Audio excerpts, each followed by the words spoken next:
ይመጣሉ እኮ ነጮችና ሞርጋን ፍሪማን ይመጣሉ። ጅንካ ለምን ይመስልሽ? አላውቅም ለምንድን ነው። አብዛኛውን ይሄ ጌትዌይ ፍለጋ ይሄ መግቢያ ወደ ምድር መሀል ያስገባናል የገነትን በር ፍለጋ እያሉ ብዙ ጆርኒዎች አሉ ጉዞዎች እና ቁርኝት አላት ከዩኒቨርስ ጋር የኛ ይቺ ቁርኝት ስላላት እሱን ለመፈለግ እና ሚስጥራቱ ደግሞ በግልጽ የተጻፉባቸው ድርሳናቶች እዚህ ስላሉ አሜሪካ አሁን በእሳት ብቻ አይደለም ማዕበል ነው ያልኩት እኔ።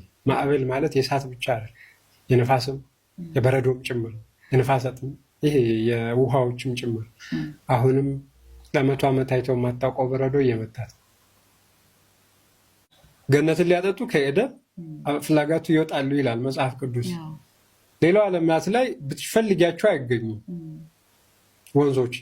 እዚህ ስትመጭ ግን ቁጭ ብለው ታገኛቸዋል። ለምን?